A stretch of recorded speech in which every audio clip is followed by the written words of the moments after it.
Hello दोस्तों, मैं हूं रवि जैन और इस वक्त मेरे साथ मौजूद है म्यूज़िक स्कूल नामक फ़िल्म की स्टार कास्ट। मेरे साथ मौजूद हैं इस वक्त शर्मन जोशी, जो इसमें एक ड्रामा टीचर के किरदार में नज़र आएंगे। श्रिया शरण, जो कि एक म्यूज़िक टीचर के किरदार में नज़र आएंगी। और इस फिल्म के जो डायरेक्टर हैं पापाराव बियाला, सही कहा मैंने नाम? हम पापा राव बुलाते हैं सबको। बहुत बहुत स्वागत है आप तीनों का। मैं आप लोगों से पहले पूछना चाहूँगा, किस तरह का म्यूज़िक स्कूल है? एक बहुत अलग तरह का म्यूज़िक स्कूल नज़र आ रहा है, और कितना एंजॉय किया इस म्यूज़िक स्कूल में आप लोगों ने। आप ड्रामा टीचर बने हैं और आप म्यूज़िक टीचर बने हैं। कितनी अलग है ये फिल्म और कितना अलग है आप सबका किरदार?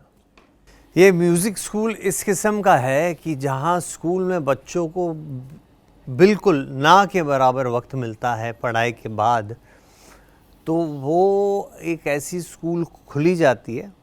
म्यूज़िक टीचर और ड्रामा टीचर दोनों मिल करके एक आइडिया बनाते हैं कि बच्चों के स्कूल के बाद और ट्यूशन्स के पहले 1 घंटा जो मिलता है बच्चों को, हम लोग उसमें हमारे अपार्टमेंट में ही, बिल्डिंग में ही एक म्यूज़िक स्कूल खोल देते हैं। तो बच्चे आकर के वहाँ पे सीख सके अगर वो चाहे, और वहाँ पे ड्रामा से लेके सारी चीज़ें होती है। और इस किस्म की ये म्यूज़िक स्कूल है। So it's against the time and the pressures and challenges that the kids face. It stands up for that. It stands up for a space for them to express themselves, let themselves loose. तो इस किस्म की ये music school है। श्रेया, एक music teacher के तौर पर आप बहुत एंजॉय करती नज़र आ रही हैं। बहुत ही ऐसा लग रहा है कि बहुत मज़ा आया आपको शूटिंग करते वक्त, और गाने वाने गा रही हैं। क्या बताना चाहेंगी आप? क्या तो कुछ ये बताएगा, did I enjoy? Did you She enjoy? didn't leave the set only. एक महीना वहीं सेट पे बैठी रहती थी। सेट में बैठी रहती थी कि चलो आएंगे काम करेंगे तो ठीक है, कैरेक्टर में आ गई थी मैं। So it was really fun for me. मुझे डांस बहुत पसंद है, एंड डांस के साथ हमेशा जुड़ा रहता है म्यूज़िक। और for me to do this was very interesting, क्योंकि जो पहली फिल्म मैंने देखी थी वो साउंड ऑफ म्यूज़िक थी, इंग्लिश में, और उसके सारे गाने मुझे रटे हुए थे जब मैं छोटी थी।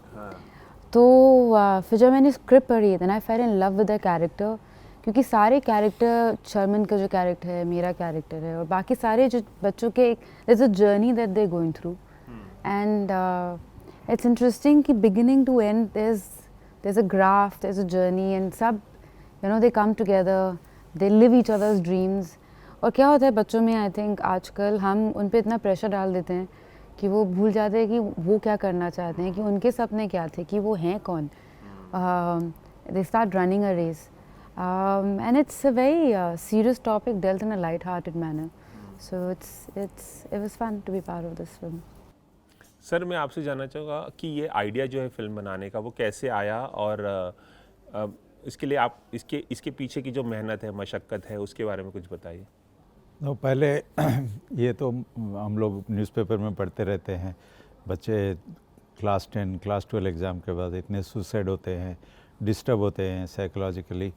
तो मेरा एक दोस्त का, बहुत ही करीब दोस्त का, एक लड़के का ऐसी प्रॉब्लम हुआ था, जो उसका टेंशन बहुत बढ़ गया था उनका आईआईटी एंट्रेंस वगैरह के लिए।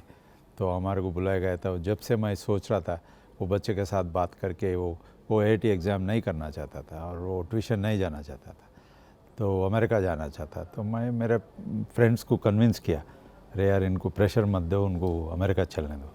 अमेरिका जाके बहुत बड़ा आदमी बन गया वो। सो वो 4th ईयर में ही वो कंपनी खोल दिया। अभी बिफोर ही ग्रेजुएशन होने के बाद 2 साल में ही स्टार्टेड एम्प्लॉइंग 400 पीपल। सो आई सी उसको जब से मेरा मन में था, but it was a very sad story, pressure था ऐसा। बट उसको मैं, अगर ये मैसेज देना है पेरेंट्स को कि बच्चों को इतना प्रेशर नहीं डालना है, तो उसको थोड़ा एंटरटेनिंग में कैसा बताएं। सो एंटरटेनिंग में बताने के वो इन दैट सर्च मैं म्यूज़िकल जॉनरा में आ गया। जब म्यूज़िकल जॉनरा में आ गया तो मैं साउंड ऑफ म्यूज़िक का बात सोची, बिकॉज ये म्यूज़िक रेफरेंस लिया आपने? हाँ, बिकॉज ये दोनों मिलके एक प्ले उधर स्टार्ट करना है, वो एनैक्ट करके, रिहर्स करके बट उन लोगों का तकलीफ़ हो रहा है कि वो बच्चे नहीं मिल रहे उनको, तो कौन सा प्ले करें। तो वेस्टर्न मीडियम में देख रहा हूँ तो मेरे को साउंड ऑफ म्यूज़िक का आइडिया है, and I was very lucky and privilege to get the rights. तो उसमें ऐसी ये जर्नी में आके फिर ये जब पूरा आने के बाद इलैयाराजा साहब के पास गया, ही सेड एट वंस हम लोग करेंगे ये, और उनके साथ हम मिल के ये साउंड ऑफ म्यूज़िक का गाना लंदन में स्कोर किया, लंदन फिल्हार्मोनिक के साथ, बैकग्राउंड बुडापेस्ट ऑर्केस्ट्रा के से किया। सो फिल्म बनी है thanks to good actors, good crew. चूँकि ये फिल्म स्कूली बच्चों के बारे में बात करती है, मैं आप लोगों से ये भी जानना चाहूँगा कि आप लोगों का स्कूली जीवन जो था, स्कूल में जो आप लोगों ने पल बिताए, जिस तरह से पढ़ाई की, वो उसकी कुछ यादें शेयर करना चाहेंगे। कैसा था बचपन, कैसा था स्कूलिंग आप लोगों का? कुछ बहुत प्यारी याद है। मैं जब जहाँ तक मेरा सवाल है, स्कूल को मैं कभी नहीं भूल पाऊँगा। वहाँ पे I have had such wonderful moments and great times with friends and teachers and the entire experience at school, of course the challenge of studies included. मुझे बहुत ज़्यादा मज़ा आया स्कूल में। और पढ़ाकू थे, नॉटी थे, कैसे थे? मैं शुरुआत में पढ़ाकू था, और फिर मेरा ख्याल है 7th 8th स्टैंडर्ड से मैं ज़्यादा खेल कूद में ध्यान देने लगा। And I was always a first class kind of a student, used to get 60-70% आ ही जाते थे। लेकिन जो स्कूल की मेमोरीज़ है वो अब भी मेरे जहन में ताज़ी है। सबसे यादगार कोई अगर कुछ शेयर? एक दोस्ती है हमारी 4 जनों की जो अब तक काइंड ऑफ लास्ट हुई है। चारों के साथ तो नहीं है, 2 के साथ थोड़ा बहुत आना जाना है, और एक के साथ अभी भी दोस्त है वो मेरा। तो इतने सालों से वो मुझे जानता है, मैं उससे जानता हूँ, और पूरी जर्नी एज सच। और भी कुछ दोस्त हैं जो नर्सरी से लिटरली, जिनके मैं इतने करीब नहीं हूँ लेकिन फिर भी मिलते रहता हूँ हर 1-2 महीने में। तो उनमें से भी 3 ऐसे लोग हैं जो अभी भी साथ साथ हैं। यही सिटी में है हम लोग सब, तो उसका भी फ़ायदा है कि कोई किसी जगह और नहीं सेटल हुआ है। तो अच्छी रही है बखूबी। श्रेया, आप क्या बताना चाहेंगे? आपकी स्कूलिंग कैसी थी? आपका बचपन कैसा था? कहाँ से पढ़ाई की आपने? मेरी माँ केमिस्ट्री टीचर थी, तो हम साथ साथ स्कूल जाया करते थे। मेरा पहला दिन स्कूल का उनका सेम था। वो पढ़ाने गई थी और मैं पढ़ने। What a coincidence. या और फिर उसके बाद हमारे पास फिएट होती थी R&D 4761, तो वो मैंने चलानी सीखी। वो चलाती थी, मैं पीछे बैठती थी और बहुत परेशान करती थी। और फिर नॉर्मली हम साइकिल से जाया करते थे सुबह सुबह सबके सब। तो it was a colony life, BHL Ranipur, DPS Ranipur, and सारे teachers they were like family to me. My history teacher I still remember, Rita ma'am, V call ma'am. They're a very important part of my life. उन्होंने मुझे बहुत बढ़ावा दिया to understand the subject, क्योंकि history तो मुझे बिल्कुल पसंद नहीं थी। और उन्होंने मेरी रीटा मैम ने सोचा कि चलो कैसे हम इसे स्टोरी सुना के इंटरेस्टिंग करें, और वहीं से I fell in love with history. वहीं से I fell in love with reading stories and telling stories with my English teacher.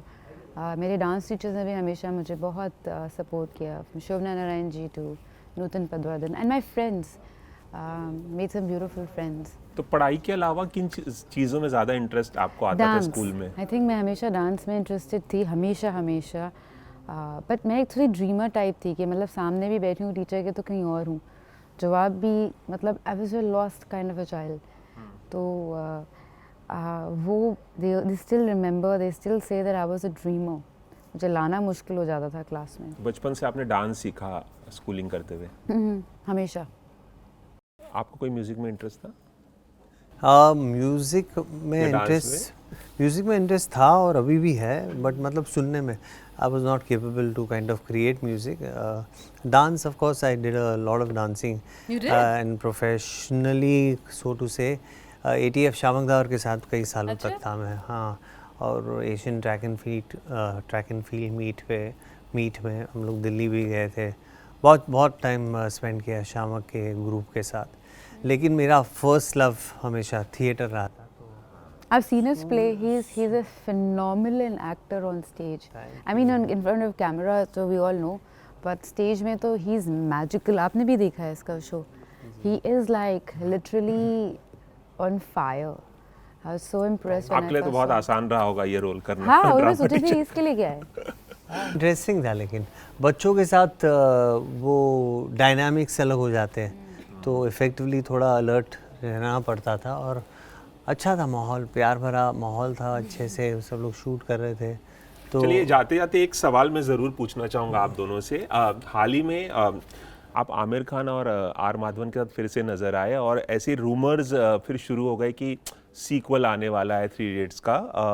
क्या कहना चाहेंगे, ये जो पूरा सिनेरियो क्रिएट हुआ था, और क्या सचमुच 3 इडियट्स का कभी सीक्वल बनेगा भी? नहीं, ये कैंपेन था, और सब अब जानते हैं कि it was regarding a campaign. And जहाँ तक सीक्वल बनेगा या नहीं, वो तो मैं नहीं idea बता दे पाऊँगा ना. अरे राजू सर ही बता पाएंगे वो तो, या विनोद सर या आमिर. आपसे भी एक सवाल पूछना चाहूँगा. दृश्यम 1 और 2 बहुत बड़ी हिट हुई, और अब बातें हो रही दृश्यम 3 कब आएगी. कुछ आइडिया देना चाहेंगी दर्शकों को? पहले तो बहुत बहुत थैंक यू कि लोगों को इतनी पसंद आई, और अभी तक याद है. दे love the film. I hope अगर आए तो लोगों को उतनी पसंद आए जितनी पहली और दूसरी आई. और I hope that, I pray that I keep doing interesting films like Drishyam, like music school. चलिए, एबीपी न्यूज़ से खास बातचीत करने के लिए बहुत Thank बहुत you. शुक्रिया. हम चाहेंगे कि ज़्यादा से ज़्यादा दर्शक आप लोगों की फिल्म देखने सिनेमाघरों तक जाएं, म्यूजिक स्कूल Thank you. देखें और एंजॉय करें. बहुत बहुत शुक्रिया आप तीनों थैंक का. You, thank you, thank you. Ravi Jain, ABP news, Mumbai.